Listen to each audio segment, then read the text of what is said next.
Oremos juntos, hermanos.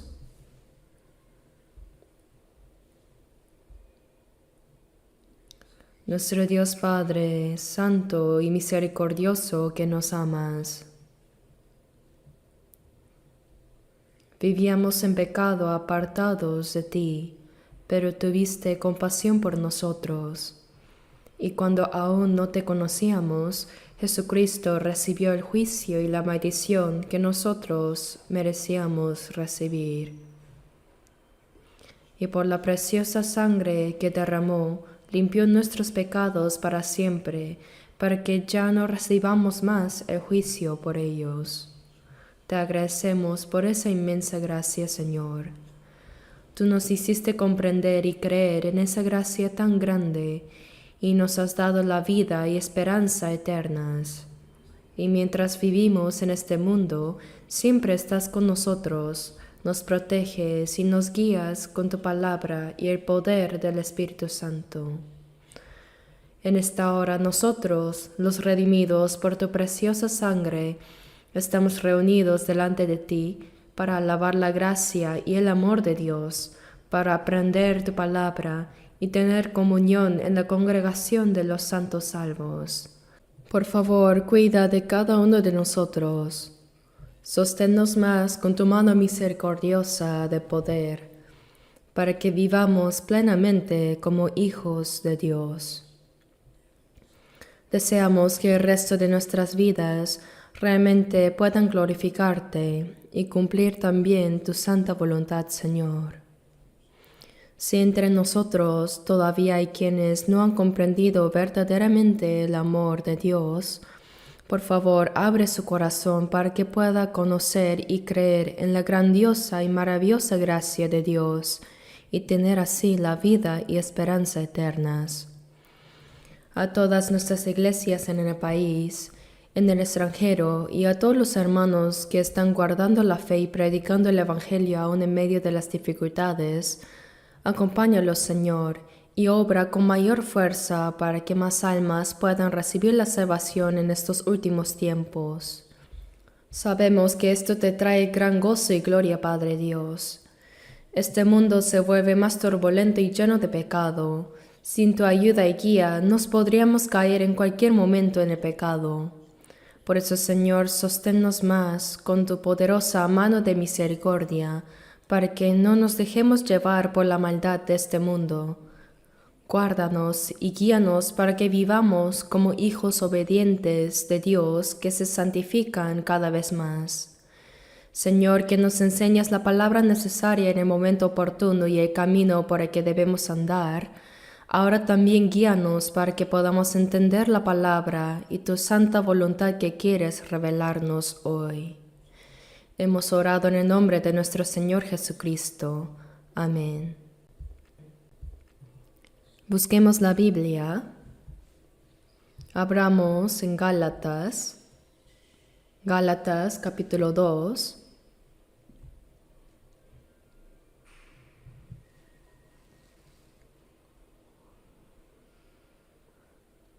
Gálatas capítulo 2.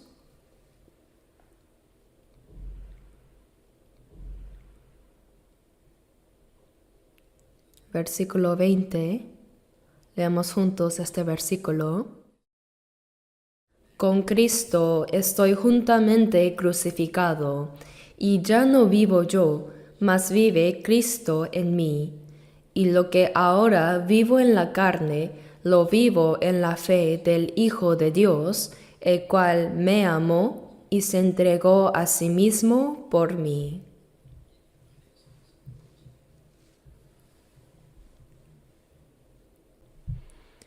Hoy seguiremos con el tema titulado La vida que permanece en el Señor. La vida del cristiano renacido y salvo puede resumirse en una sola frase, que sería una vida que permanece en el Señor. Aquellos que no han sido salvos son todavía personas que están fuera del Señor, que viven sin relación con Dios.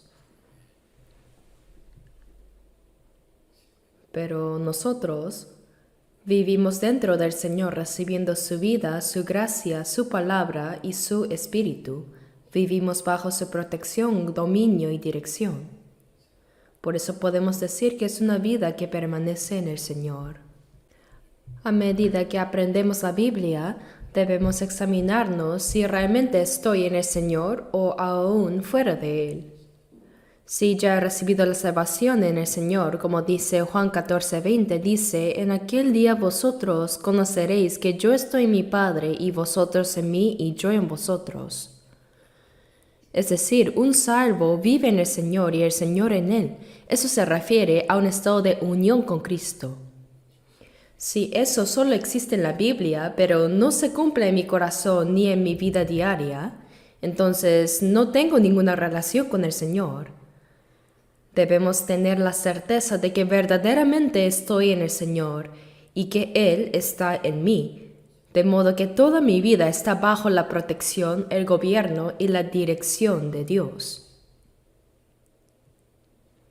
Mientras aprendemos la palabra de Dios, debemos orar con más fervor, anhelar su gracia y vivir también según su voluntad, para experimentar en nuestro corazón y en nuestra vida que el Señor está en nosotros y nosotros en Él.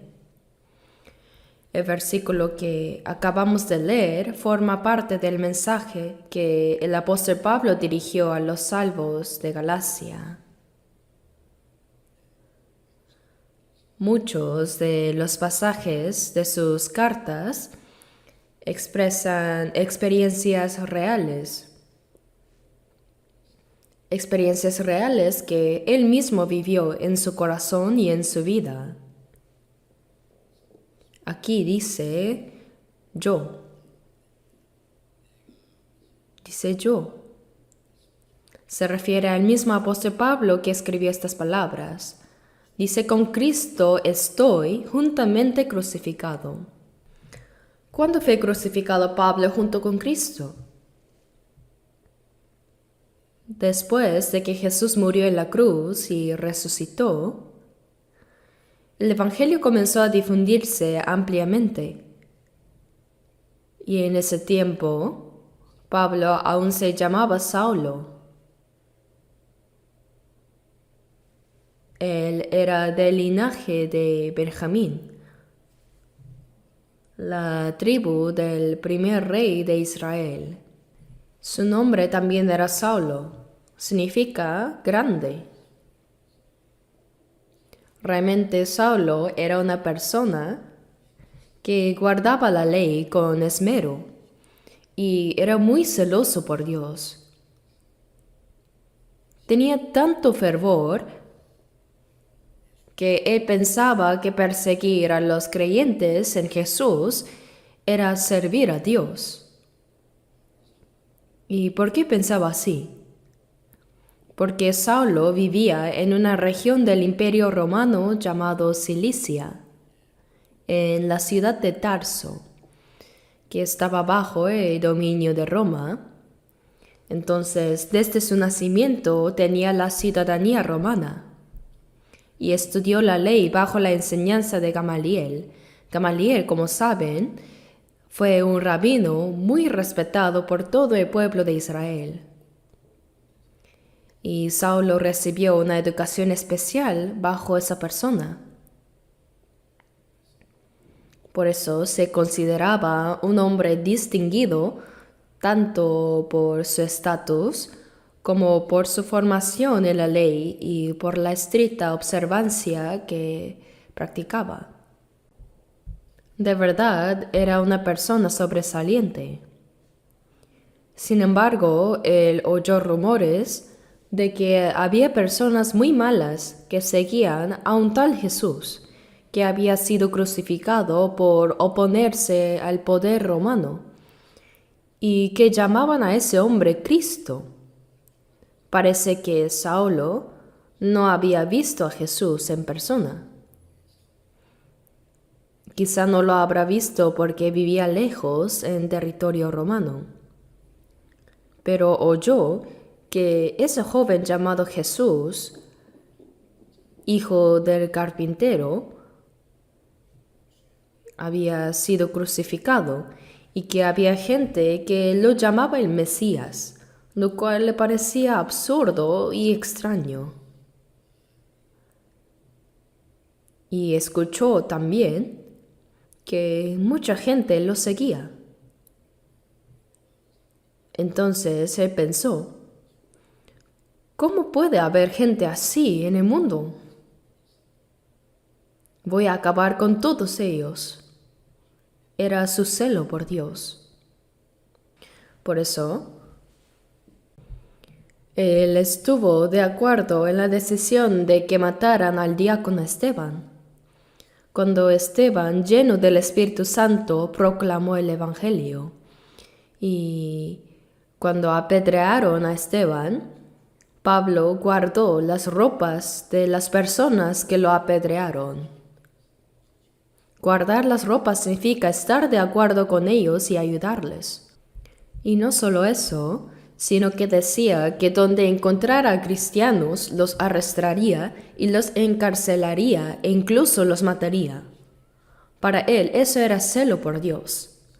Así que con una autorización especial de los sacerdotes de Israel, Pablo se dirigió a Damasco porque había oído que allí había muchos que creían en Jesús. Con la autoridad de los sacerdotes y reuniendo a varias personas, iba a Damasco con la intención de arrestar a todos los creyentes en Jesús ahí y llevarlos así presos. Pero cuando estaba cerca de Damasco,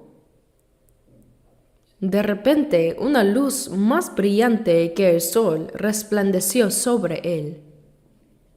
Era pleno mediodía y todos se sorprendieron. Se sorprendieron al ver aquella luz tan intensa que apareció de repente delante de ellos. Y en medio de esa luz se oyó una voz, y Saulo cayó en tierra. En Hechos 9:4, Dios dijo, Saulo, Saulo, ¿por qué me persigues? Entonces él respondió, ¿quién eres, Señor? Y le dijo, yo soy Jesús a quien tú persigues. Y en Hechos 26:14 el Señor añadió, ¿por qué me persigues? Dura cosa te es dar coces contra el aguijón. Es decir, cuando uno patea contra el aguijón, solo se hiere a sí mismo, ¿verdad? En ese momento, Saulo quedó ciego. Tal vez por la intensidad de la luz, sus ojos se oscurecieron y perdió la vista. Así que lo llevaron de la mano hasta Damasco, y durante 3 días no comió ni bebió nada. Estaba en profunda confusión pensando, ¿acaso ese Jesús a quien yo he perseguido es realmente Cristo? Porque el Señor le había dicho, yo soy Jesús a quien tú persigues. En Damasco había un hombre llamado Ananías. No era el mismo Ananías que aparece en Hechos 5, sino otro. Dios le habló y le dijo, en Hechos 9:11, levántate y ve a la calle que se llama Derecha y busca en casa de Judas a uno llamado Saulo de Tarso. Y el Señor añadió, ve y bautízalo en el nombre del Señor Jesús y dile mi palabra. Pero Ananías respondió, Señor, ese hombre ha recibido autoridad para arrestar a los que creen en ti. Es el que nos persigue. Entonces el Señor le dijo, Hechos 9:15-16, ve porque instrumento escogido me es este, para llevar mi nombre en presencia de los gentiles y de reyes y de los hijos de Israel, porque yo le mostraré cuánto le es necesario padecer por mi nombre. Así que Ananías obedeció el mandato del Señor y fue al lugar donde estaba Saulo. Y dice, hermano Saulo, el Señor Jesús que se te apareció en el camino por donde venías, me ha enviado para que recibas la vista y al momento le cayeron de los ojos como escamas y recibió al instante la vista. Entonces le dijeron: levántate y recibe el bautismo y el lavamiento de tus pecados en el nombre del Señor Jesús. Así fue como Saulo comprendió que Jesús, a quien él había perseguido, era verdaderamente Cristo, el Hijo de Dios. Sus ojos fueron abiertos no solo físicamente, sino espiritualmente, y empezó a ver un nuevo mundo. Entendió que Jesús era el Mesías y que Él había muerto en la cruz y resucitado para expiar los pecados de la humanidad. Y el Señor le reveló que lo usaría como un instrumento especial, como apóstol de los gentiles, para anunciar este evangelio. Desde ese momento, el apóstol Pablo pasó de ser un perseguidor del evangelio a un predicador del evangelio. Cuando comenzó a anunciar que Jesús es el Cristo, los judíos se sorprendieron y dijeron: ¿no eras tú quien debía arrestar a los que creían en Jesús? ¿Cómo es que ahora tú también crees en Él? Entonces los judíos planearon matarlo, pero los cristianos de Damasco, sabiendo que al anochecer las puertas de la ciudad se cerraban, lo colocaron dentro de una canasta y lo bajaron por la muralla. Así logró escapar con vida. Después de eso no pudieron encontrarlo más. Dios llevó a Saulo al desierto de Arabia después por un tiempo. En ese lugar, Saulo fue preparado y entrenado espiritualmente. Luego, como apóstol de los gentiles, Dios lo usó poderosamente. En el Antiguo Testamento, el profeta más grande fue Moisés. Moisés no solo liberó al pueblo de Israel de la esclavitud en Egipto, donde habían sido siervos durante 400 años, sino que los condujo durante 40 años hasta la tierra de Canaán. A través de Moisés, Dios mostró muchos milagros y comunicó su palabra al pueblo de Israel. Él escribió los 5 primeros libros del Antiguo Testamento: Génesis, Éxodo, Levítico, Números y Deuteronomio. Y en el Nuevo Testamento, el apóstol más grande fue el apóstol Pablo, a quien Dios escogió aparte de los 12 discípulos de Jesús. Después de recibir la salvación, su nombre fue cambiado de Saulo a Pablo. Saulo significa grande, un nombre tomado del primer rey de Israel, y tenía un sentido de orgullo. En cambio, Pablo significa pequeño. El apóstol Pablo escribió 14 de los 27 libros del Nuevo Testamento. ¿No es asombroso? Por supuesto, no los escribió por voluntad propia, sino inspirado por el Espíritu Santo. La mayoría de esos escritos son cartas que Pablo envió a las iglesias que se formaron durante sus viajes misioneros. Mientras predicaba el Evangelio, Pablo siempre tuvo el deseo ardiente de ir a Roma. En aquel tiempo se decía que todos los caminos conducen a Roma. Él pensaba que si el Evangelio llegaba a Roma, podría extenderse rápidamente por todo el mundo que estaba bajo su dominio. Por eso, aunque Roma era un imperio poderoso, Pablo anhelaba profundamente ir a predicar allí el Evangelio. Entonces, cuando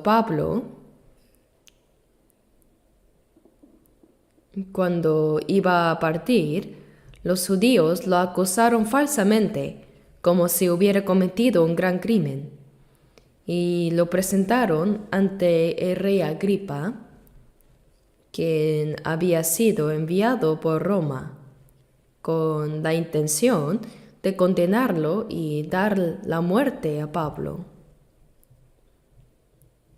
Incluso quisieron azotarlo mientras estaba atado.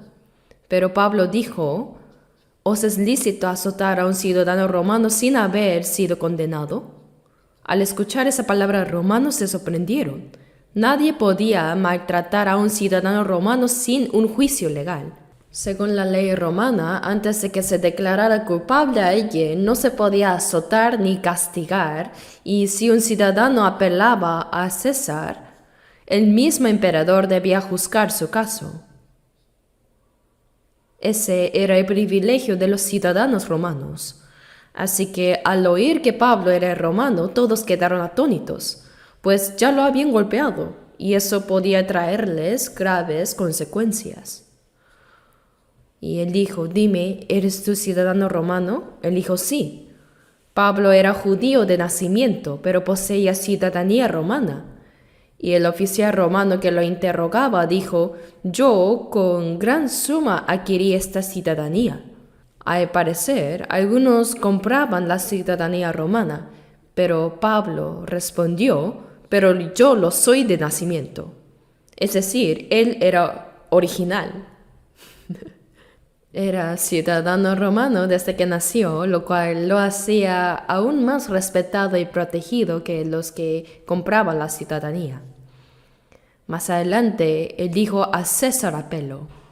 En otras palabras, exigió ser juzgado directamente por el emperador. Por tanto, no tuvieron más opción que enviarlo a Roma. Pero su propósito no era solo ser juzgado, sino predicar el Evangelio.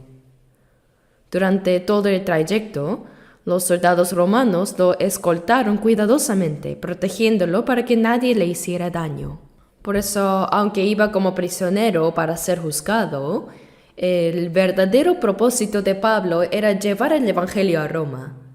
Dios usó ese camino para enviarlo como misionero. Una vez en Roma permaneció 2 años en prisión, pero le permitieron cierta libertad bajo custodia, viviendo en una casa alquilada, vigilado, pero con permiso para recibir visitantes. Así, desde esa casa, desde la mañana hasta la noche, el apóstol Pablo predicaba el Evangelio sin cesar, incluso estando bajo arresto domiciliario. Entonces finalmente fue ejecutado por la autoridad de Roma. Yo visité la prisión subterránea donde estuvo encarcelado el apóstol Pablo en Roma. Era un sótano subterráneo con rejas arriba, olía a humedad y a moho, y estaba lleno de ratas. Y allí pasó su tiempo de prisión. Al final Pablo sufrió el martirio, le cortaron la cabeza, y dice que su cabeza rodó hasta cierta distancia después de que le cortaron el cuello. En fin, allí dio su vida como mártir. Yo me pregunto, si Dios lo envió a predicar a Roma, ¿por qué no le permitió predicar con más libertad? O quizá vivir un poco más para que pudiera seguir llevando el Evangelio por Europa, que era el gran deseo de Pablo. ¿Por qué Dios no le permitió eso? Pero hay que pensar, Dios es quien permite la muerte y nadie puede morir sin su permiso. ¿Por qué fue así? Creo que el hecho de que Pablo predicara en Roma durante 2 años es como un resumen en pequeño de los 2000 años del Nuevo Testamento. En estos aproximadamente 2000 años, el Evangelio del Señor se ha predicado en medio de muchas tribulaciones y persecuciones. Además de las 14 cartas que escribió Pablo en el Nuevo Testamento, otros apóstoles también escribieron las Escrituras. De los 27 libros del Nuevo Testamento, más de la mitad fueron escritos por el apóstol Pablo. ¿De verdad no son notables las aflicciones que sufrió Pablo por predicar el Evangelio? Él nunca predicó en medio de comodidad. Como dice en 2 Corintios 11, versículos 23 y 24, yo más, en trabajos más abundante, en azotes sin número, en cárceles más, en peligros de muerte muchas veces, De los judíos, 5 veces he recibido 40 azotes menos uno. Como hasta los soldados se consideraba demasiado cruel azotar 40 veces, lo azotaron uno menos, 39 veces. Realmente una persona podría morir. Recibió 39 azotes 5 veces, y dice que fue azotado con varas 3 veces. Y el versículo 26 dice, en caminos muchas veces, en peligros de ríos, peligros de ladrones, peligros de los de mi nación, peligros de los gentiles, peligros en la ciudad, peligros en el desierto, peligros en el mar, peligros entre falsos hermanos. Es decir, enfrentó todo tipo de peligros. También casi murió ahogado en el mar. Además, dijo en el versículo 27, en trabajo y fatiga, en muchos desvelos, en hambre y sed, en muchos ayunos, en frío y en desnudez. Él pasó hambre incontables veces, sufrió frío, desnudez, cansancio y todo tipo de aflicciones. Pero uno podría preguntarse, ¿por qué si Dios estaba con él tuvo que sufrir tanto? Cuando Pablo estaba preso y azotado, Dios se le apareció de noche y le dijo, Pablo, ten ánimo, no morirás. Pero uno podría pensar, si Dios quería protegerlo, ¿por qué no lo ayudó antes de que lo azotaran o antes de que lo encarcelaran? Después de recibir todo el azote y estar en prisión, Dios le dice, Pablo, ten ánimo. Pues como has testificado de mí en Jerusalén, así es necesario que testifiques también en Roma. ¿Acaso no les parece extraño esto? Pero todo ese sufrimiento fue permitido por Dios. La vida del apóstol Pablo es un modelo para todos los cristianos. Por eso en 1 Corintios 11:1 él dice, sed imitadores de mí, así como yo de Cristo. Los discípulos le dijeron a Jesús en Juan 14:8, Señor, muéstranos al Padre y nos basta. Y Jesús respondió, el que me ha visto a mí ha visto al Padre. ¿Cómo pues dices tú, muéstranos al Padre? ¿Qué significa eso? Nadie puede ver a Dios, pero el Hijo unigénito que está en el seno del Padre es Jesús mismo. Jesús es Dios manifestado en forma humana, Él es igual a Dios. Así que las palabras de Jesús son las palabras de Dios. A través de Jesús se manifestó el amor de Dios. Él levantó a los muertos, limpió a los leprosos, calmó la tempestad y alimentó a más de 5,000 personas. Todo eso muestra que Él es el verdadero Dios. En aquel tiempo, para hacer pan, había que cultivar el trigo, trillar el grano y molerlo hasta hacerlo harina y luego preparar la masa para cocer el pan. Todo ese proceso era necesario para nosotros, pero ¿acaso Dios necesita algo así? Dios puede hacer pan al instante. ¿Eso les parece extraño? Él puede hacerlo y mucho más. Jesús dijo en Mateo 3:9, yo os digo que Dios puede levantar hijos a Abraham aún de estas piedras.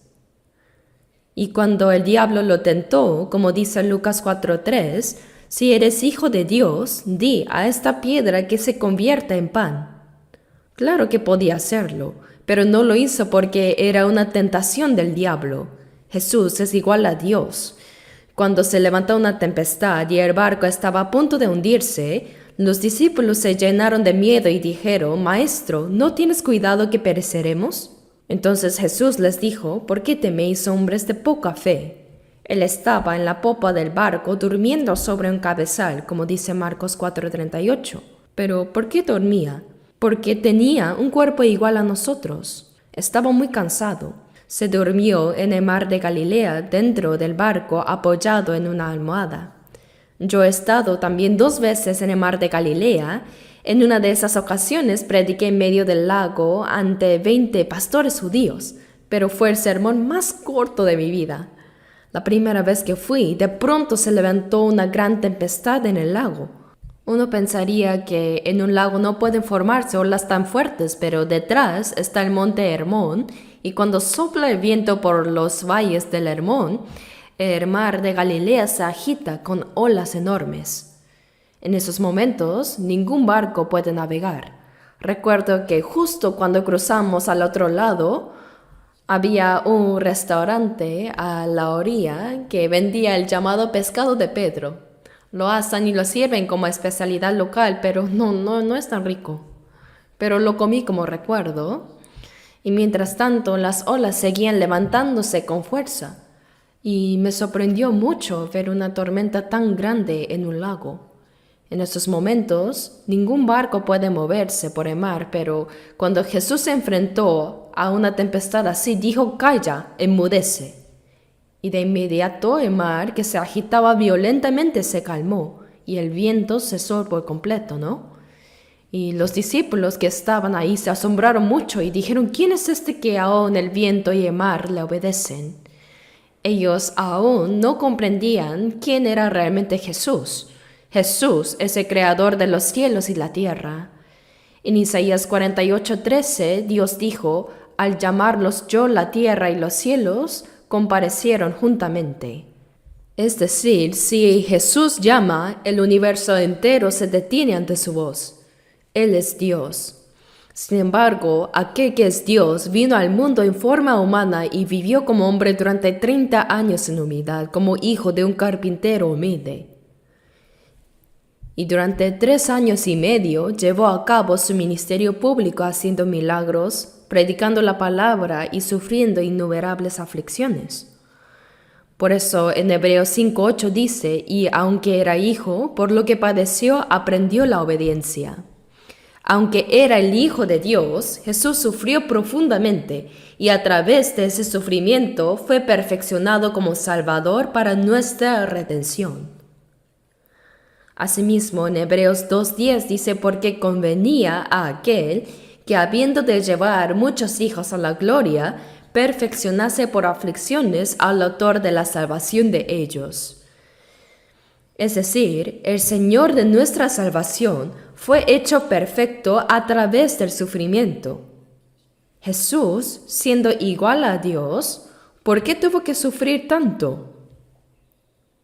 Dios escogió a Pablo como apóstol de los gentiles.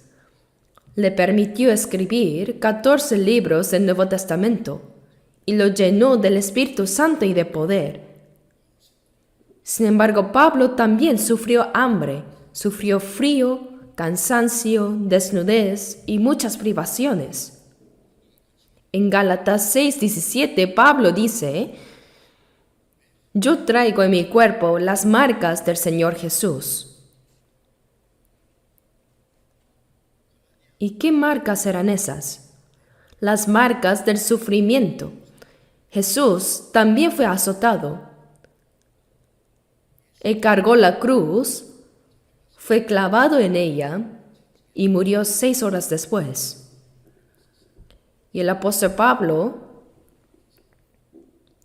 fue arrastrado de un lugar a otro durante toda su vida y sufrió innumerables aflicciones, ¿cierto? Desde el momento en que se encontró con Jesús hasta el día en que fue decapitado en Roma por predicar el Evangelio, su vida estuvo llena de sufrimiento continuo. Sobre esto, Pablo dijo en 1 Corintios 11:1: «Sed imitadores de mí, así como yo de Cristo». Pablo no solo predicó el Evangelio de Cristo, sino que la vida de Cristo mismo se manifestó en su cuerpo. Cristo fue revelado nuevamente a través del cuerpo de Pablo, ¿me dejo entender?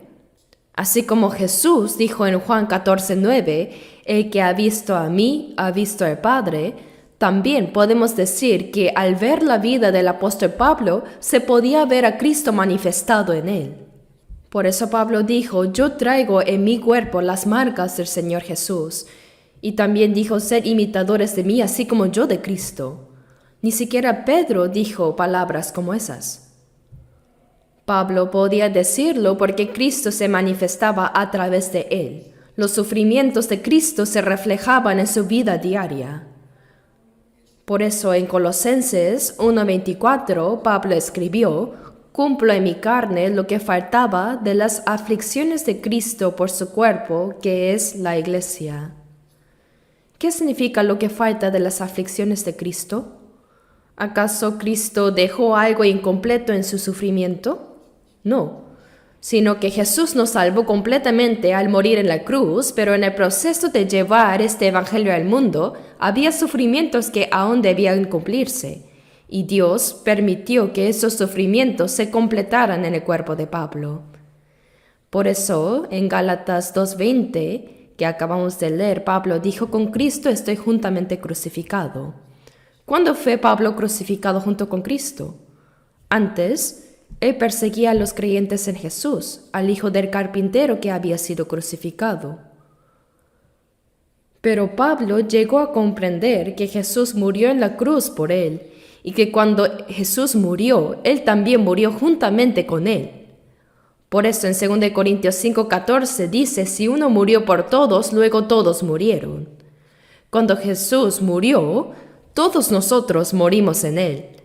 Nosotros que éramos pecadores, dignos de muerte, morimos juntamente con Cristo cuando Él murió en la cruz y derramó su sangre. Así lo declara la palabra de Dios. El creyente ha muerto con Cristo en la cruz. Por eso dice: con Cristo estoy juntamente crucificado. No se refiere solo al apóstol Pablo, sino también a nosotros. Cuando creemos en Jesús, entendemos que Él, siendo sin pecado, murió en lugar de los pecadores. Yo, siendo pecador, morí con Él cuando Jesús murió. Morí. Romanos 6:23 dice: porque la paga del pecado es muerte. Con la muerte de Jesús, la deuda de mi pecado fue completamente pagada. Y con la sangre que Él derramó, mis pecados fueron limpiados para siempre. En 1 de Pedro 1, versículos 18 y 19, dice que fuimos rescatados no con cosas corruptibles, como oro o plata, sino con la sangre preciosa de Cristo, como de un cordero sin mancha y sin contaminación. La sangre preciosa de Cristo. La muerte de Jesús fue mi muerte. Su sangre fue derramada para lavar eternamente todos mis pecados. La muerte y la sangre de Jesús fueron totalmente por mí. Creer en Jesús significa unirse a Él, ser uno con Cristo. Así que cuando dice: con Cristo estoy juntamente crucificado, significa que en ese momento el problema de mi pecado fue resuelto. El destino del pecador terminó. Y cuando Jesús resucitó, yo también resucité con Él. Cuando somos bautizados y entramos en el agua, ¿qué representa eso? En Mateo 3 vemos que Jesús fue bautizado en el río Jordán por Juan el Bautista. Jesús, que no tenía pecado, ¿por qué recibió el bautismo? Lo hizo como representante de los pecadores. Entrar al agua simboliza la muerte y el entierro.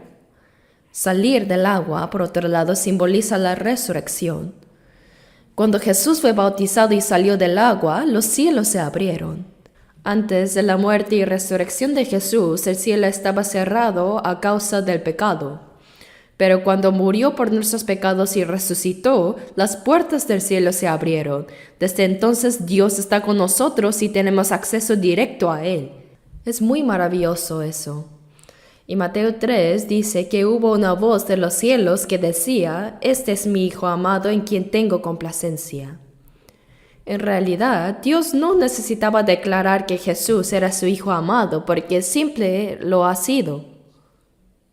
Pero esas palabras fueron pronunciadas para nosotros, para todos los que seríamos salvados en Cristo Jesús.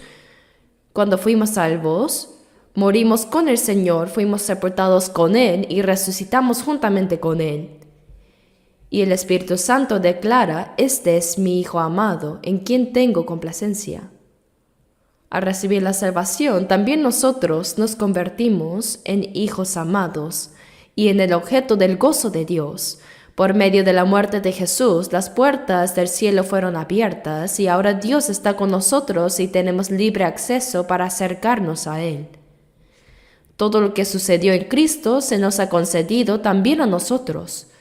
Por eso Pablo dijo, con Cristo estoy juntamente crucificado. No solo Pablo, sino todos nosotros morimos en Cristo cuando Él murió. Por eso dice, si uno murió por todos, luego todos murieron. Yo morí, nosotros todos morimos con Él. Y cuando Jesús resucitó, también resucitamos con Él. Por medio de la muerte y la resurrección de Jesús, hemos nacido de nuevo como nuevas criaturas. Con Cristo estoy juntamente crucificado y ya no vivo yo, mas vive Cristo en mí. Después de ser salvos, ¿quién vive dentro de nosotros? El Señor. En aquel día vosotros conoceréis que yo estoy en mi Padre y vosotros en mí, yo en vosotros. El Señor y nosotros hemos sido unidos como uno solo. Así que ya no soy yo quien vive, sino que Cristo vive en mí. Los que hemos sido salvados fuimos crucificados con el Señor. Nuestro viejo hombre fue sepultado. En este mundo puede haber orgullo, ambición y deseos humanos, pero cuando alguien muere y es sepultado, todo eso termina. En la tumba hay silencio, todo termina ahí. En el sepulcro no existen ya deseos mundanos, ambiciones ni voluntad propia. Todo eso quedó atrás. No hay nada más. Aunque cada uno de nosotros haya tenido grandes deseos personales o ambiciones que parecían alcanzar el cielo, cuando somos salvos y morimos con el Señor, siendo sepultados con Él, todo eso llega a su fin. Decir, con Cristo estoy juntamente crucificado, no es una simple expresión. Significa que realmente morimos y fuimos sepultados con Él. Entonces, mi vida anterior terminó. Cuando Jesús dijo consumado es, en ese mismo momento nuestros pecados fueron perdonados completamente y todo lo nuestro también llegó a su fin. Todas las preocupaciones, los temores y las ansiedades de este mundo quedaron atrás. Ya no vivo yo, mas vive Cristo en mí. ¿Está Cristo en el corazón de los salvos o no? ¿Lo han visto? El Señor no se ve con los ojos, pero la Biblia dice que Él mora dentro de los salvos. Jesús dijo, en aquel día vosotros conoceréis que yo estoy en mi Padre y vosotros en mí y yo en vosotros. Por eso ya no vivo yo, mas vive Cristo en mí. El Señor se ha convertido en nuestra vida eterna y en el Señor de nuestra existencia. ¿Me dejo entender? Lo que el Señor desea, yo también lo deseo. Yo también hago lo que el Señor quiere hacer. Yo pienso en lo que el Señor piensa, y lo que el Señor aborrece, yo también aborrezco. Ya no vivo yo, mas vive Cristo en mí. Si el Señor es ahora el dueño de mi vida, entonces nosotros somos como pequeños Cristos. Somos pequeños Cristos, ¿lo sabían? En 1 Corintios 12, versículo 11, dice que por un solo espíritu fuimos todos bautizados en un cuerpo. Llegamos a ser un solo cuerpo, quiere decir. Somos muchos, pero hemos llegado a ser un solo espíritu. Llegamos a ser uno, llegamos a ser Cristo. A los salvos se les llama Cristo, es decir, pequeños Cristos cristianos. Veamos si la Biblia dice esto o no. Busquemos 1 Corintios 12.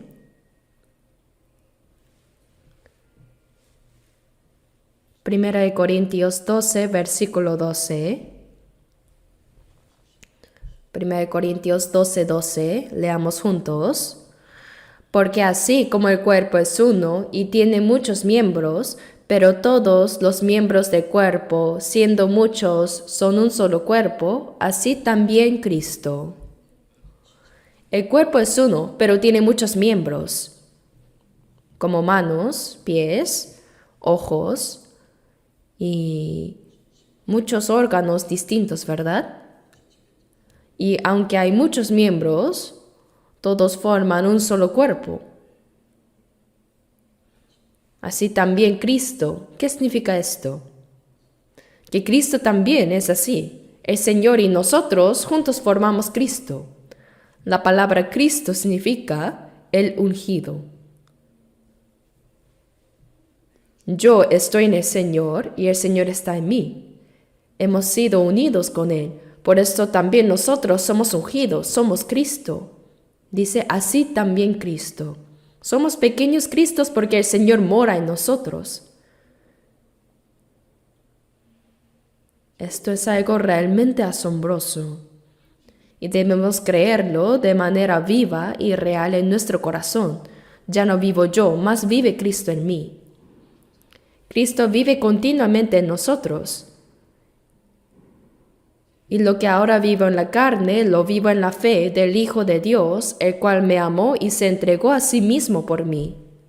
El cual me amó y se entregó a sí mismo por mí. Jesús, el Santo, me amó y se entregó por mí. El Santísimo Jesús me amó de tal manera, me amó tanto que se despojó a sí mismo. Y no solo me salvó, sino que ahora vive dentro de mí. En 2 Corintios 13:5 dice, examinaos a vosotros mismos si estáis en la fe, probaos a vosotros mismos. Dice que probemos si tenemos la fe real o no. Dice, ¿o no os conocéis a vosotros mismos que Jesucristo está en vosotros, a menos que estéis reprobados? Si Jesús no está en nosotros, estamos reprobados. Cristo mora dentro de los salvos. Y en Romanos 8:9 dice, y si alguno no tiene el Espíritu de Cristo, no es de él. El Espíritu de Cristo mora en mí. Siempre el Señor en mí está, y yo siempre en él. Como la parábola de la vid. Así dice la letra también. El Señor está en mí y yo en el Señor. ¿Se puede separar eso acaso? No. El Señor, que gobierna todo el universo, está allá arriba, pero también está aquí. Y también está dentro de mí. Esto no puede explicarse con el entendimiento humano, pero si Él dice que está, entonces está. Ya no vivo yo, mas vive Cristo en mí. Y lo que ahora vivo en la carne, lo vivo en la fe del Hijo de Dios, el cual me amó y se entregó a sí mismo por mí. Lo que el Señor desea, yo también lo deseo. Lo que Él quiere hacer, yo también quiero hacerlo. Y si es algo que desagrada al Señor, aunque yo lo desee, no debo hacerlo.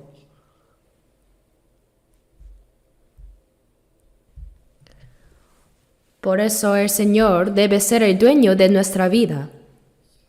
Esa es la verdadera vida cristiana. Ya no vivo yo, mas vive Cristo en mí. Ese Señor gobierna mi vida. Él es el Señor de mi existencia, de toda mi vida.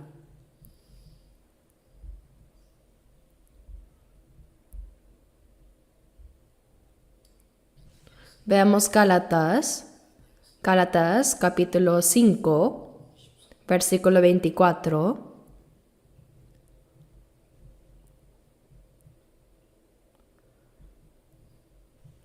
Gálatas 5, 24. Leamos juntos. Pero los que son de Cristo han crucificado la carne con sus pasiones y deseos. Los que son de Cristo. Así llama la Biblia a los salvos. Los que son de Cristo. ¿No es un nombre tan hermoso? Los que son de Cristo Jesús. Cristianos. Hermanos, no debemos usar la palabra cristiano a la ligera. En algunos lugares se dice, la señorita Park es cristiana. Y la señorita Lee es una cristiana sincera. ¿Pero acaso solo por ir a la iglesia alguien es cristiano? No, No debemos llamar cristiana a cualquiera que asista a una iglesia. La palabra cristiano significa una persona en la que Cristo vive. Romanos 8:9 dice, si alguno no tiene el Espíritu de Cristo, no es de él. El cristiano es aquel en quien Cristo mora, en quien Cristo es el Señor y el dueño de su vida. El nacido de nuevo, aquel en quien Cristo vive, ese es verdaderamente una persona de Cristo. Si Cristo no mora dentro de una persona, entonces no sería de Cristo. Dice, examinaos a vosotros mismos si estáis en la fe. Probaos a vosotros mismos. Uno debe preguntarse si su fe es la fe que Dios reconoce como verdadera. ¿Y cómo se prueba eso? Por medio de la palabra. ¿Has sido salvo conforme a la palabra? ¿Has nacido de nuevo conforme a ella? ¿Ha venido el Espíritu Santo a morar en ti según la palabra? ¿Es realmente el Señor el dueño de tu vida? Si Cristo no está en ti, esa fe es una fe reprobada, una fe que Dios no aprueba. No se llega a ser cristiano simplemente de manera superficial. Ser religioso y llamarse cristiano no significa ser de Cristo. Hay muchos religiosos, pero muy pocos verdaderos cristianos. Por eso dice en Gálatas 5:24, los que son de Cristo han crucificado la carne con sus pasiones y deseos. Nuestra carne, junto con nuestras pasiones y deseos, han sido crucificados. Todos nosotros tenemos pasiones y deseos en nuestra naturaleza, pero han sido clavados en la cruz. Aunque después de ser salvos esos deseos aparezcan otra vez, debemos decirles, oye, ¿qué haces aquí? Ya moriste, fuiste crucificado. Debemos recordarlo siempre, sí, es cierto, ya morí.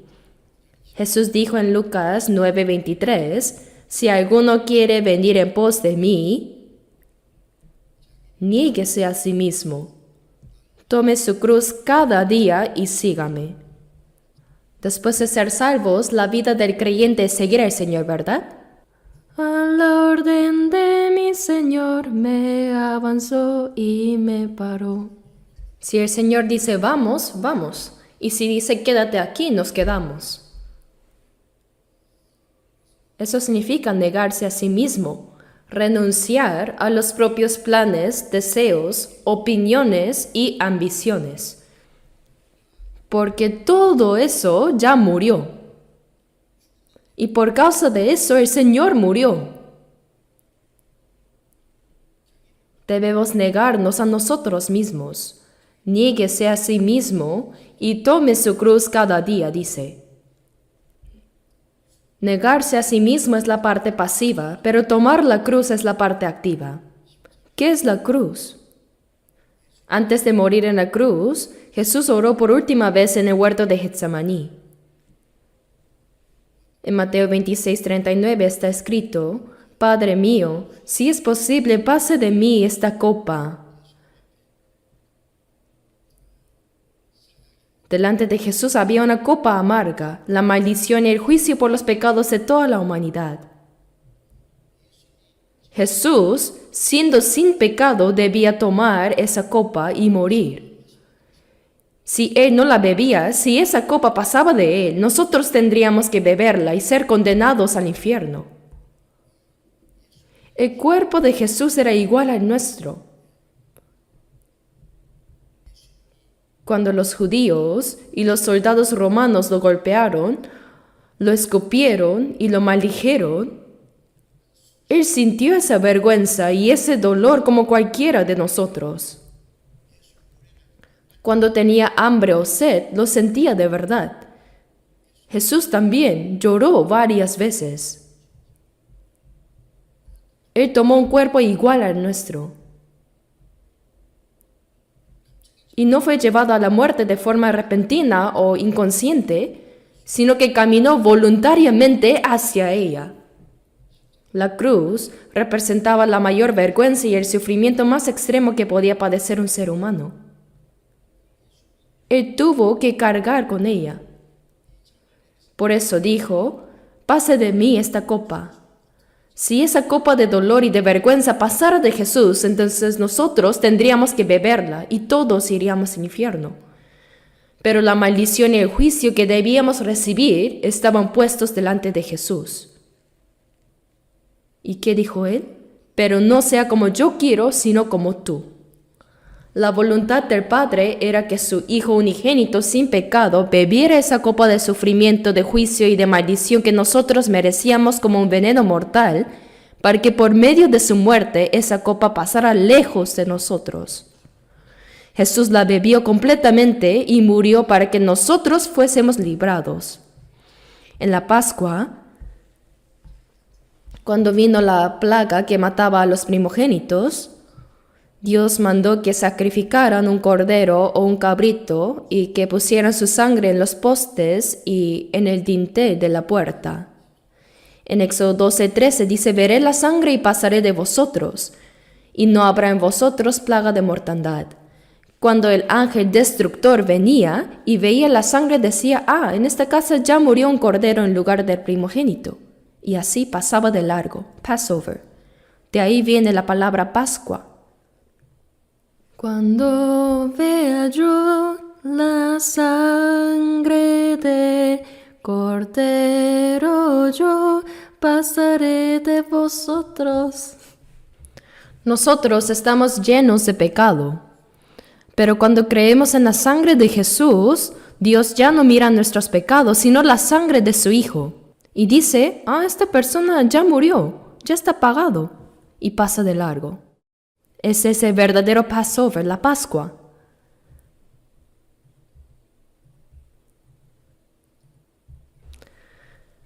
El juicio y la condenación pasan de nosotros y ya no existen. Por eso, cuando Jesús dice niéguese a sí mismo, significa renunciar completamente al yo, porque fue por mi pecado que el Señor murió y derramó su sangre, ¿no? Entonces, ¿cómo podría yo seguir viviendo en el mismo pecado por el cual el Señor murió? Negarse a sí mismo es renunciar al yo, a todo lo que pertenece a la carne y decir, esto no está bien, esto ya murió, ahora el Señor vive en mí. Y así tomar la cruz significa aceptar voluntariamente el sufrimiento. Negarse a uno mismo es la parte pasiva, pero tomar la cruz es la parte activa. Seguir al Señor implica cargar la cruz cada día. Tenemos que cargar nuestra cruz cada día.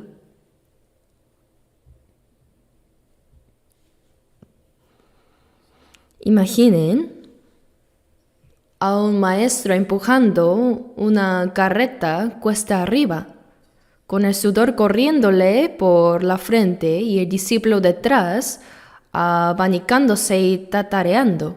¿Eso sería correcto? No, el discípulo debe empujar junto con su maestro. Así el Señor llevó la cruz y nosotros no podemos seguirlo cantando despreocupadamente.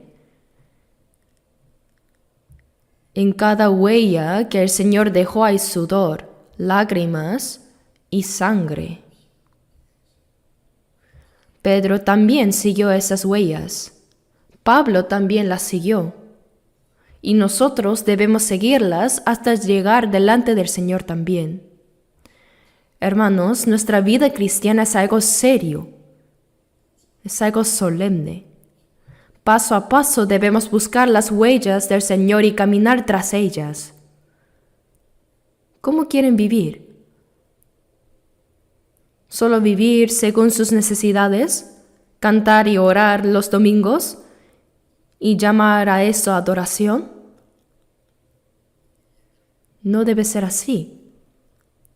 ¿Acaso en la Biblia dice que los creyentes dijeron, comencemos el culto y terminemos el culto? No dice eso. En Romanos 12:2 dice, os ruego por las misericordias de Dios que presentéis vuestros cuerpos en sacrificio vivo, santo, agradable a Dios, que es vuestro culto racional.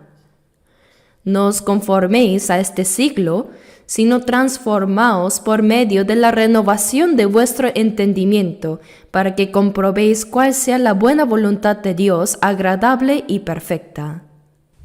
El sacrificio se ofrece al Señor, y conocer cuál es la buena, agradable y perfecta voluntad de Dios y vivir conforme a esa voluntad es la verdadera adoración. Pero muchos dicen que adoran a Dios sin tener ninguna relación con su palabra. Jesús dijo, Dios es espíritu y los que le adoran en espíritu y en verdad es necesario que adoren. Dios no tiene carne ni huesos. ¿Acaso mira si cantamos bien o si el culto se ve solemne? No. Dios no ve como nosotros. Más bien, Él penetra en nuestro corazón. Dios es espíritu y los que le adoran en espíritu y en verdad es necesario que adoren. Cuando el Espíritu Santo viene, nos guía a toda verdad. Por eso toda nuestra vida guiada por el Espíritu y conforme a la verdad es adoración. Esa es la verdadera adoración.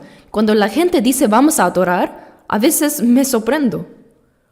Recuerdo cuando iba a la escuela secundaria los domingos, al llegar al templo el anciano pastor vestido con su túnica tradicional decía solemnemente: empecemos el culto, los que adoran deben hacerlo en espíritu y en verdad. ¿Pero eso es adoración? ¿Acaso Dios es un chiste? ¿Estamos tomando a Dios como si fuera un ídolo? La adoración es que nuestras palabras, pensamientos y acciones estén en armonía con la buena, agradable y perfecta voluntad de Dios. Vivir dentro de esa voluntad es ofrecer un sacrificio vivo y una adoración espiritual. Esa es la verdadera adoración, ¿cierto?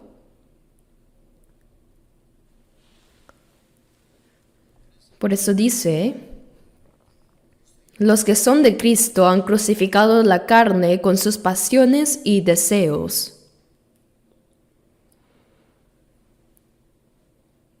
Dentro de nosotros aún quedan pasiones y deseos, y debemos recordarnos, esto ya murió, pero todavía parece estar vivo. Por eso el apóstol Pablo dijo, cada día muero, cada día debemos morir, tomar la cruz cada día y morir cada día.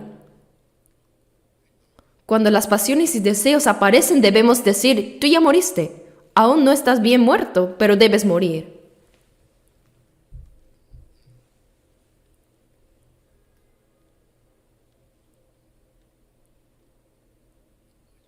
Han crucificado la carne con sus pasiones y deseos.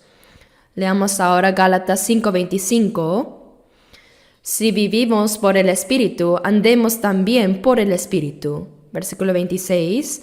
No nos hagamos vanagloriosos, irritándonos unos a otros, envidiándonos unos a otros. Dice, si vivimos por el Espíritu. Significa que si el Espíritu Santo mora en nosotros, si el Espíritu está verdaderamente vivo dentro de nosotros, entonces debemos vivir conforme a ella. Dice, andemos también por el Espíritu. Si el Señor mora en mí, debo vivir como dice. Ya no vivo yo, mas vive Cristo en mí.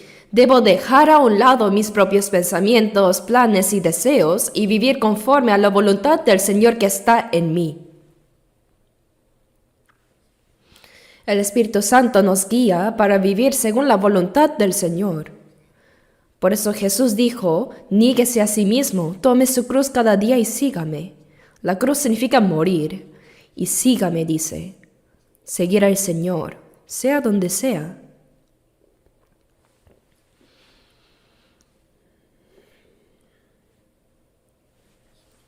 El Señor llevó la cruz, y Pablo también la llevó.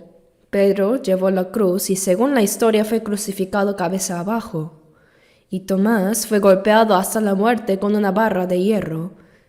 Y otros fueron apedreados hasta morir. Ninguno vivió una vida cómoda, todos murieron mártires. Nosotros seguimos ese mismo camino. ¿Y creen que sería fácil?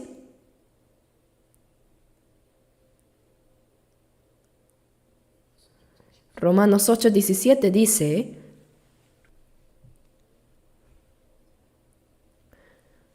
y si hijos, también herederos, herederos de Dios y coherederos con Cristo, si es que padecemos juntamente con Él, para que juntamente con Él seamos glorificados. Ahora somos hijos de Dios, y si somos hijos, somos herederos de Dios y coherederos con Cristo. Herederos y coherederos. Recibiremos la misma gloria que Cristo, pero para poder compartir su gloria, también debemos compartir su sufrimiento. ¿Compartir su qué? Sufrimiento.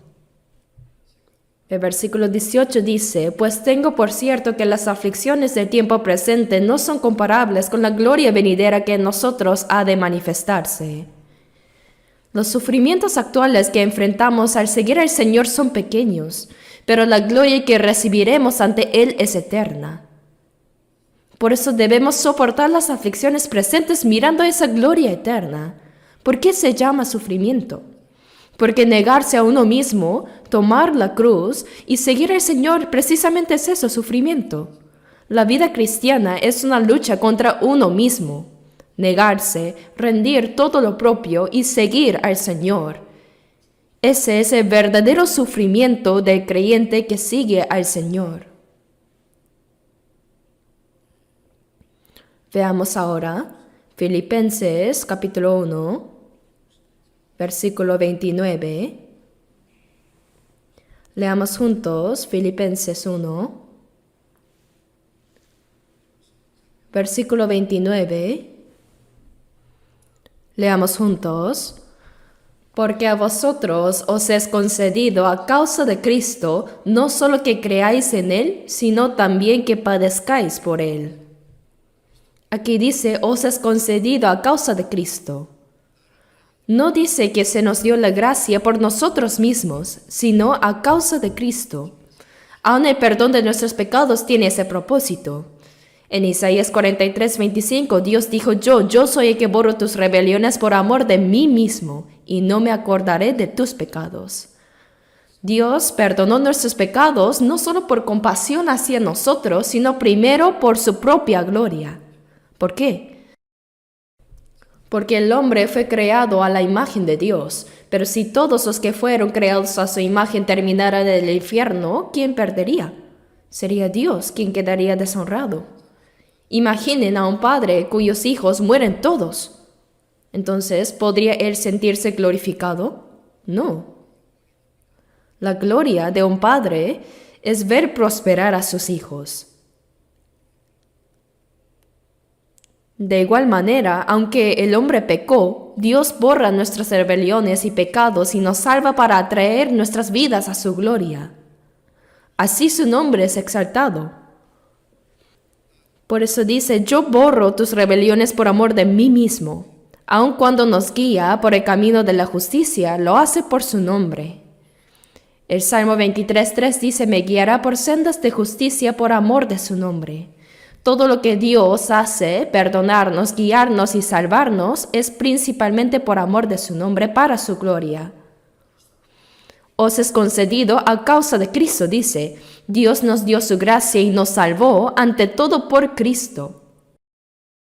Nuestra salvación tiene como primer propósito la gloria de Cristo. Fuimos salvos a causa de Cristo, para la gloria de Dios. Por eso dice, no solo que creáis en Él, sino también que padezcáis por Él. Si recibimos la gracia por Él, no solo debemos creer y ser salvos, sino también estar dispuestos a sufrir por Él. Debemos aceptar los sufrimientos que vengan por vivir conforme a la voluntad de Dios. Si queremos compartir la gloria de Cristo, también debemos participar de sus padecimientos. La salvación no es solo un privilegio, sino también un llamado a vivir y sufrir por la gloria del Señor. Por eso dice, os es concedido también que padezcáis por Él. Nuestra salvación misma es para la gloria del Señor. Cuando una persona nace de nuevo, realmente Dios se goza. Así como los padres se alegran cuando nace su hijo, Y aún más cuando ese hijo crece sano y vive correctamente. Del mismo modo, Dios se alegra cuando nacemos espiritualmente y cuando crecemos bien en la fe. Cuando ese hijo honra y obedece a sus padres, se convierte en su orgullo, ¿verdad? Mi hijo, mi hija son mi alegría, dicen. Así también cuando fuimos salvos, Dios se regocijó, y cuando seguimos madurando en la fe y viviendo conforme a su palabra, eso le trae placer y gloria a Dios. Pero vivir según la palabra de Dios implica negarse a uno mismo y seguir al Señor, y eso significa sufrir. Es ese sufrimiento del creyente. El sufrimiento no es solo recibir golpes o ser encarcelado, también consiste en negarse a la carne, resistir los deseos del yo y soportar injusticias con paciencia. Cuando alguien nos insulta o nos calumnia, debemos soportarlo. Jesús dijo en Mateo 5, 11 y 12, «Bienaventurados sois cuando por mi causa os vituperen y os persigan y digan toda clase de mal contra vosotros mintiendo. Gozaos y alegraos porque vuestro galardón es grande en los cielos, porque así persiguieron a los profetas que fueron antes de vosotros». Nosotros seguimos ese mismo camino. El Señor fue perseguido. La vida cristiana implica un sufrimiento que otros no entienden. No es el mismo sufrimiento que el del mundo. Es el sufrimiento que se padece por obedecer la voluntad de Dios. Ahora veamos Colosenses capítulo 3.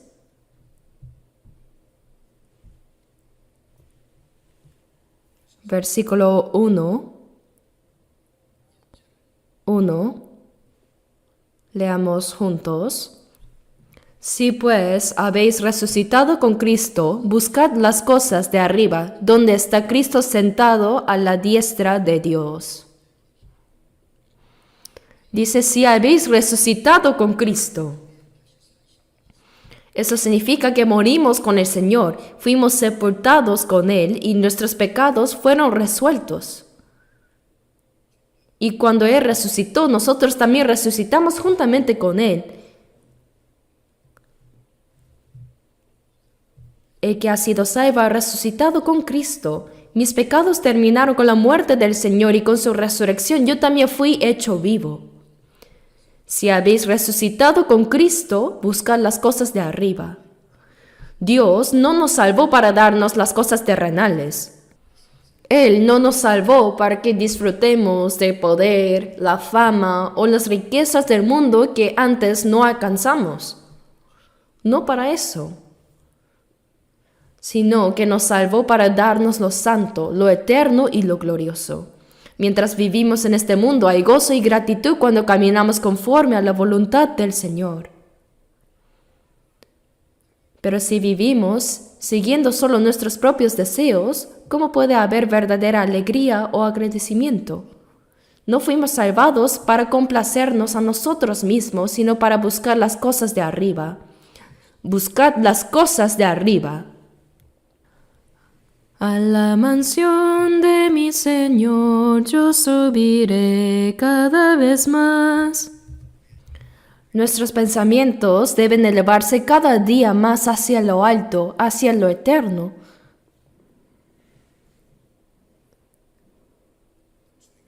Así como el águila extiende sus alas y se eleva, así algún día llegaremos a ese lugar santo, donde está Cristo sentado a la diestra de Dios.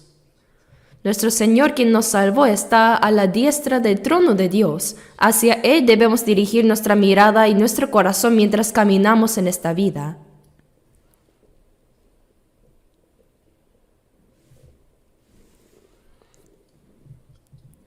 Quería hacer corto hoy día. No sé si será posible.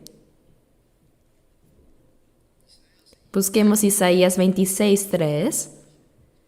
Isaías 26, versículo 3.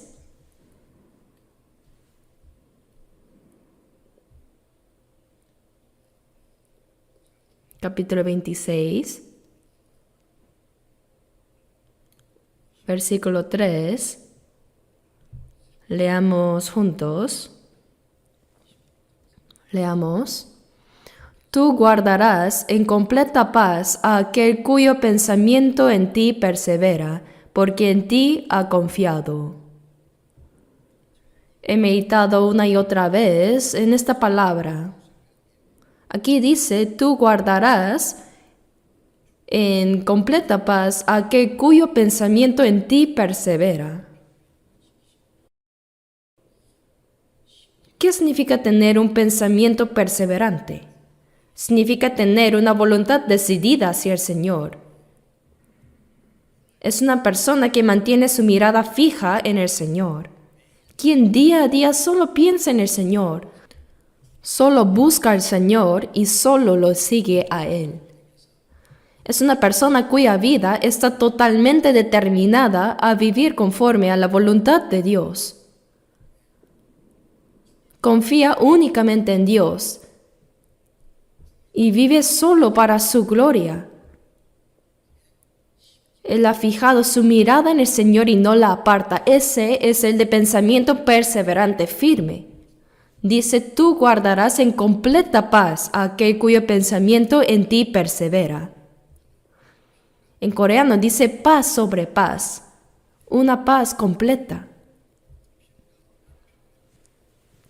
El Señor mismo protege y llena de su paz a esa persona. ¿Tienes en tu corazón quejas, insatisfacción o conflictos? ¿Por qué? ¿Por qué razón? Aunque vivas en pobreza o en dificultad, si el Señor está contigo, eso basta. Proverbios 17:1 dice, mejor es un bocado seco y en paz que casa de contiendas llena de provisiones. Algunos tienen de todo, pero siempre discuten, se enojan y se odian. Aunque tengan abundancia material, si el corazón está lleno de conflictos y descontento, ¿de qué sirve? La Biblia dice en 1 Timoteo 6:8, teniendo sustento y abrigo, estemos contentos con esto. Si tenemos al Señor con nosotros, eso es suficiente. Si Él está presente, podemos estar en paz aunque no tengamos mucho. Por eso debemos fijar nuestros ojos en el Señor, hacerlo nuestro propósito de vida y seguirlo con determinación. Ese es el hombre o la mujer de pensamiento, mente firme. Y a esa persona el Señor promete guardarla en perfecta paz. Porque en ti ha confiado, dice. Si el Señor está conmigo, no importa si soy pobre, si sufro o si otros no me reconocen o incluso me insultan. Nada de eso me importa. Lo único que importa es seguir paso a paso el camino que el Señor ya recorrió. Seguir al Señor es un camino solemne, serio. No se puede seguirle viviendo cómodamente, despreocupado o cantando sin compromiso. ¿Cómo se puede seguir así? Hay que orar más, obedecer su palabra y estar dispuesto a sacrificar y sufrir por seguirlo. Vamos junto con el Señor. Debemos ser personas de mente firme, que no apartan los ojos del Señor,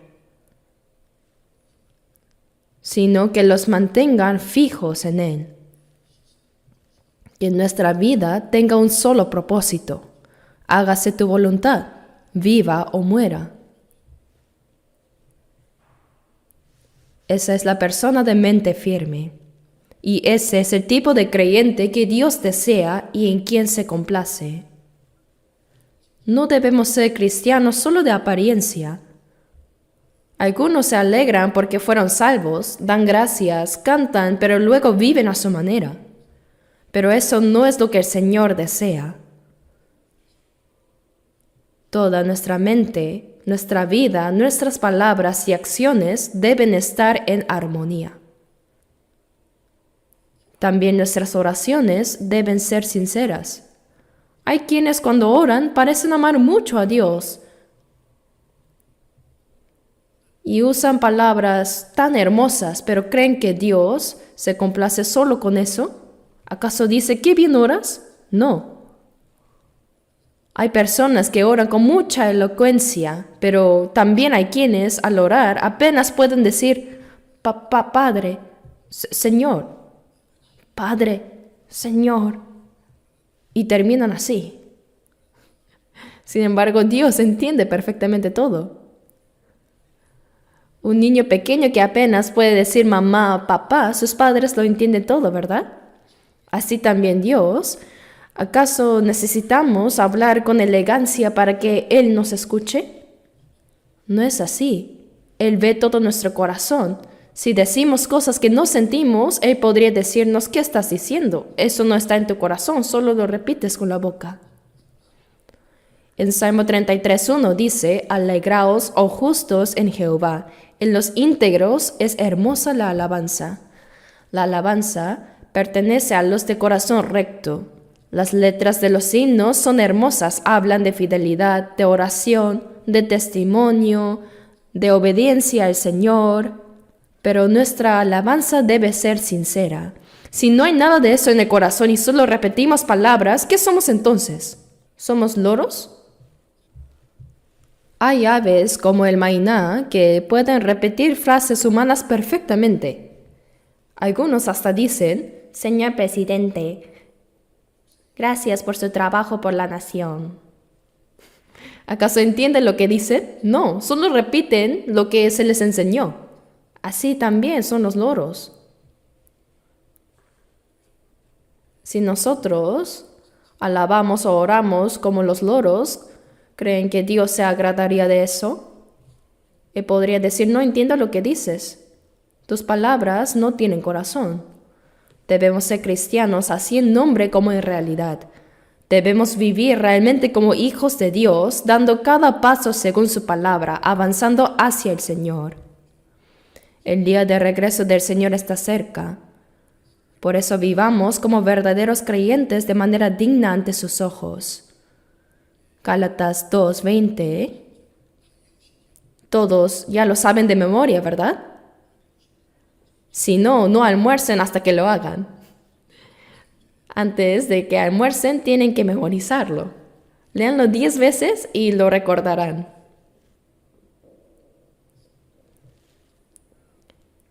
Así que ahora vivamos, pues, como verdaderos cristianos, de manera que el Señor vea en nosotros una vida digna y fiel. Que sea una vida donde Cristo esté en nosotros y también nosotros en Él. Una vida en comunión con el Señor. Oremos juntos. Nuestro Dios Padre misericordioso, aun cuando no te conocíamos, tuviste compasión de nosotros. Cuando todavía estábamos en pecado, el Señor Jesús murió en nuestro lugar y con la preciosa sangre que derramó, lavó eternamente nuestros pecados y sin ningún mérito nuestro nos salvó. Te agradecemos por esa inmensa gracia. Nuestro cuerpo, corazón y espíritu fueron comprados por tu sangre. Somos tuyos, Señor. Queremos vivir ahora el resto de nuestras vidas solo para tu voluntad y tu gloria. Señor, renuévanos cada día con tu palabra y el Espíritu Santo. Haznos apartarnos de toda mentira y pecado de este mundo. Por favor, guía nuestras vidas para que podamos seguir la santa voluntad que tú deseas cumplir. Queremos que tú, Padre Dios, seas glorificado por medio de nuestras vidas. Encomendamos todo nuestro ser en tus manos y todo esto hemos orado en el nombre de nuestro Señor Jesucristo. Amén.